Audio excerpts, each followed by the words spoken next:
Jésus-Christ, Fils de Dieu Sauveur, pour le 1700e anniversaire du Concile de Nicée. Chapitre 3. Nicée comme événement théologique et comme événement ecclésial. Célébrer Nicée, c'est saisir comment le Concile demeure nouveau de cette nouveauté eschatologique inaugurée au matin de Pâques, qui continue de renouveler l'Église 1700 ans après l'événement de la résurrection. En effet, il s'agit bien d'un événement au sens fort, d'un tournant qui s'inscrit dans la trame de l'histoire avec ses concaténations, mais en est également un point de concentration qui introduit une réelle nouveauté et exerce une influence décisive sur la suite. Selon les langues, le terme événement renvoie à ce qui advient, l'adventus, en latin, avènement, avant, avenimento, ou ce qui provient de événement, event, à la production d'un fait, en espagnol acontecimiento, ou à l'apparition du nouveau, ereignis, en allemand. Ainsi, Nicée est l'expression d'un tournant qui advient, provient, se produit, se montre dans la pensée humaine, induit par la révélation de Dieu un et trine en Jésus, qui féconde l'esprit humain en lui donnant de nouveaux contenus et de nouvelles capacités. Il est un événement de sagesse. De même, Nicée, qui sera qualifié après coup de premier concile œcuménique, est également l'expression d'un tournant dans la manière dont l'Église se structure et veille à son unité et à la vérité de sa doctrine par la même confession de foi. Il est un événement ecclésial. Évidemment, dans les deux cas, la nouveauté s'appuie sur un processus préalable, sur une réalité donnée, celle-là même qu'elle transforme. L'événement de sagesse présuppose la culture humaine, l'assume pour ainsi dire, pour la purifier et la transfigurer. L'événement ecclésial s'appuie sur l'évolution précédente des structures de l'Église des premiers siècles, elle est même adossée à l'héritage juif et gréco-romain. Or, la source de ces deux événements en est un autre. D'initiative divine, l'événement de la révélation de Dieu, l'événement Jésus-Christ. Celui-ci est la nouveauté par excellence, le novus et le novum. On lit en note, voir Irénée si souvent cité par Henri de Lubac, Omnem novitatem attulit semet ipsum afferens. Irénée de Lyon dans son traité contre les hérésies, fin de note et de citation. Il s'agit de la révélation elle-même, alors que l'événement de sagesse et l'événement ecclésial font partie de la transmission de ce don primordial. En celui-ci, Dieu fait alliance avec un peuple pour faire alliance avec tous les peuples. Il assume une humanité pour assumer toute l'humanité. Nicée est l'expression et le fruit de la nouveauté de la révélation, et c'est pour cela que le Concile de 325 offre un paradigme pour chaque étape de renouvellement de la pensée chrétienne, comme aussi des structures de l'Église. Bien plus, parce que Nicée naît du novum qu'est le Christ, il pourra être compris de manière toujours renouvelée et féconder continuellement la vie de l'Église. Il s'agit donc d'explorer dans un premier sens l'événement source, l'événement Jésus-Christ, pour ensuite examiner ses conséquences sur la pensée humaine et sur les structures de l'Église. 1. L'événement Christ, personne n'a vu Dieu, le Fils monogène l'a révélé, Jean chapitre 1, verset 18. 1.1. Le Christ, Verbe incarné, révèle le Père. Le symbole de Nicée est l'expression, la mise en mots d'un accès inouï, assuré et pleinement salvifique de Dieu, offert par l'événement Jésus-Christ. Dans l'incarnation, la vie, la passion, la résurrection et l'ascension au ciel du Verbe consubstantiel au Père, témoigné dans les Saintes Écritures et dans la foi de l'Église apostolique, Dieu, Semper Maior, offre de sa propre initiative une connaissance et un accès à lui-même que lui seul peut donner et qui sont eux-mêmes au-delà de ce que l'homme peut imaginer et même espérer. Citation en note. Nous ne pouvons sans l'aide de Dieu connaître Dieu. De saint Irénée, fin de citation et fin de note. En effet, le Nouveau Testament transmet à l'Église de tous les temps, au fil des siècles, le témoignage que Jésus a donné de lui-même et que le Père, dans la lumière et la puissance de l'Esprit Saint, a confirmé une fois pour toutes. Dans la Pâque de la mort, de la résurrection et de l'ascension au ciel du Fils fait chair, de l'effusion pentecostale de l'Esprit à la plénitude des temps. Propter nos et propter nostram salutem. On lit en note. Si nous recevons le témoignage des hommes, le témoignage de Dieu est plus grand, parce que tel est le témoignage de Dieu. Il a rendu témoignage à son Fils.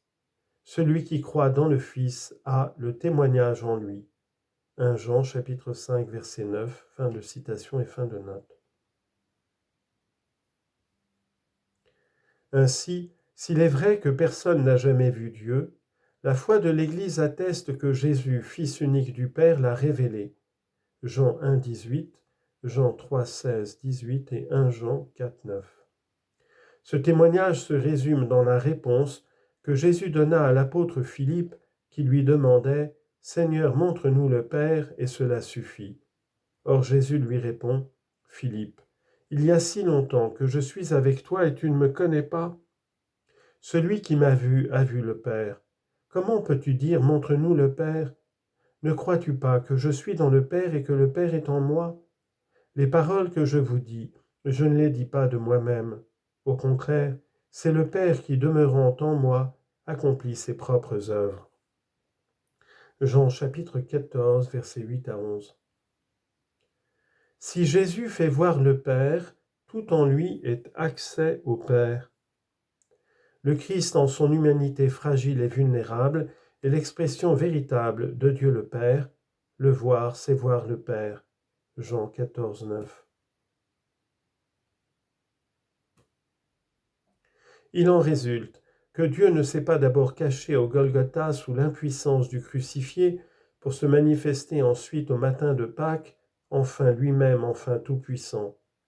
Au contraire, l'amour de Jésus-Christ qui se laisse crucifier et qui, en souffrant la mort physique, descend jusqu'au lieu où le pécheur est prisonnier du péché, le Shéol ou les enfers, est la révélation de l'amour du Dieu trinitaire qui n'opère pas par la force, mais qui est justement plus fort que la mort et le péché. C'est justement devant la croix que Marc fait dire à un centurion païen, « En vérité, c'était le Fils de Dieu ». Marc chapitre 15, verset 39. Comme le pape Benoît XVI le déclarait dans son livre sur Jésus, la croix est le vrai sommet, c'est le sommet de l'amour jusqu'au bout. Jean 13, 1. Sur la croix, Jésus est au sommet, à la même hauteur que Dieu qui est amour. C'est là qu'on peut le connaître, qu'on peut comprendre le « je suis ». Le buisson ardent, c'est la croix, la plus haute prétention de révélation. Le « je suis » et la croix sont indissociables. Fin de citation. On lit en note, confère aussi Ratzinger. Enfin, on note sans cesse, ce sont les références. Jésus de Nazareth, volume 1, du baptême dans le Jourdain à la transfiguration, fin de note. La connaissance de Dieu par le Christ n'offre pas un simple contenu doctrinal, mais elle met en communion salvifique avec Dieu, car elle fait pour ainsi dire plonger dans le cœur même de la réalité, ou mieux, de la personne à connaître et aimer. Le prologue de l'évangile de Jean est une expression de la plus haute contemplation du mystère de Dieu qui nous a été manifesté en Jésus pour que nous entrions dans la grâce de l'Esprit Saint répandue sans mesure. Jean 3, 34, dans la vie même du Dieu trinitaire révélé par le Logos. La figure de ce logos fait écho non seulement au logos divin discerné par la pensée grecque, mais aussi plus profondément encore à l'héritage vétérotestamentaire de la parole de Dieu, le Dabar témoigné par l'Ancien Testament. Car déjà la révélation faite à Israël et transmise dans l'Ancien Testament introduit à une connaissance de Dieu radicalement neuve qui inaugure cet événement de la révélation. Ce Logos, le Fils, Dieu de Dieu, qui est depuis le commencement avec Dieu comme sa parole qu'il exprime en toute vérité, il est lui aussi Dieu comme le Père. Dans la plénitude des temps, le Logos s'est fait chair et a dressé sa tente parmi nous. Jean 1,14.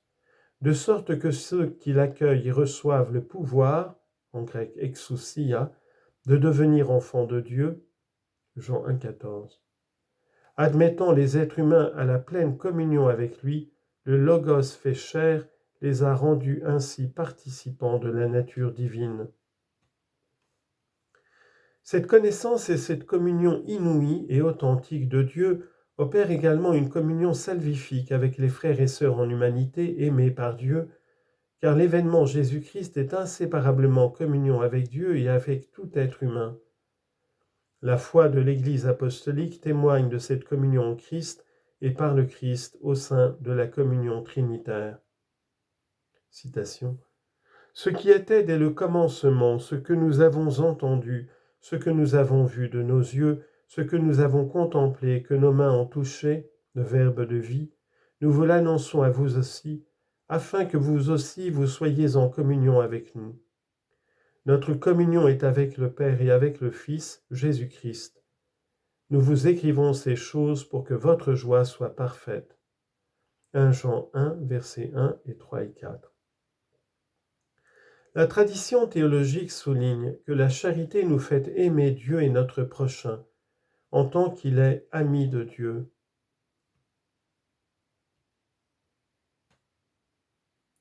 Nous pouvons penser que les trois vertus théologales nous introduisent dans une connaissance de Dieu et une communion avec lui plénière et radicalement nouvelle.